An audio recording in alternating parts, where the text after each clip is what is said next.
रूसी सेना को युद्ध में मिलेगी बड़ी मदद। एक और बड़ी खबर हम आपको बता रहे हैं, मदरशिप ड्रोन अब करेंगे टारगेट को तबाह। मदरशिप ड्रोन टारगेट को तबाह करेंगे और ड्रोन के सहारे अब ये युद्ध लड़ा जा रहा है। एक के बाद एक ड्रोन अटैक हो रहे हैं, लेकिन ये ड्रोन हम आपको जो दिखा रहे हैं टीवी स्क्रीन पर, ये मदरशिप ड्रोन है। इसके जरिए अब रूसी सेना को टारगेट किया जाएगा और रूसी सेना को एक तरह से युद्ध में मदद मिलेगी। रूसी सेना टारगेट कर पाएगी यूक्रेन की सेना को मदरशिप ड्रोन के जरिए।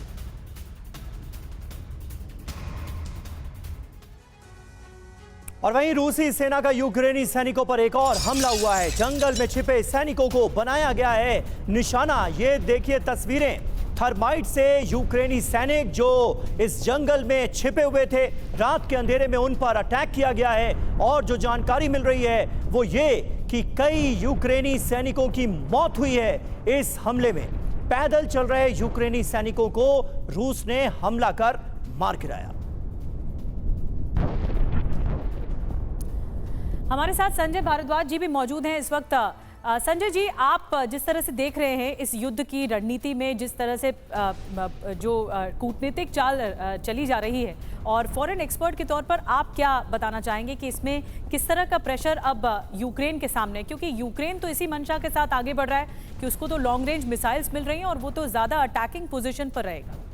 देखिए, इसमें मुझे 4 एक्टर दिख रहे हैं, रशिया, यूक्रेन, नाटो में मैं यूरोप को रख रहा हूँ, और अमेरिका। और मुझे लगता है चारों के मकसद अलग अलग हैं।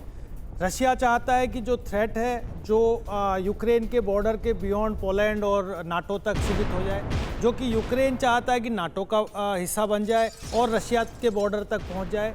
और जो यूरोप है वो उस पर जितना प्रभाव पड़ रहा है, चाहे वो आप आर्थिक प्रभाव हो या एनर्जी के इश्यूज़ को लेके, क्योंकि दोबारा से अभी एनर्जी क्राइसिस आएगा, अभी विंटर होने वाली है, तो नाटो इसके लिए कॉन्शियस है। लेकिन नाटो ये भी नहीं चाहता कि रशिया यूक्रेन के बॉर्डर के बियॉन्ड चला जाए। तो कॉन्फ्लिक्ट है कि लॉन्ग रेंज मिसाइल उनको दिया जाए या नहीं दिया जाए। नाटो के देशों में भी ये सहमति बन नहीं पा रही, क्योंकि अगर रशिया पे अटैक होता है तो निश्चित रूप से मान के चलिए कि रशिया ऐसे धमकी नहीं दे रहा। रशिया एक मिलिट्री पावर, एक न्यूक्लियर पावर है, और ये बात हर दुनिया जानती है। तो ये सीधा अटैक अगर यूरोपियन कंट्रीज़ पे होगा तो इसका खामियाजा भी यूरोपियन कंट्रीज़ को भुगतना पड़ेगा। जहाँ तक अमेरिका की बात है, अमेरिका के मकसद अभी देखिए चुनाव है। निश्चित रूप से बाइडेन कहीं पर भी ये डिफीट अपनी प्रूव नहीं करना चाहता, लेकिन बहुत केयरफुली आगे बढ़ रहे हैं।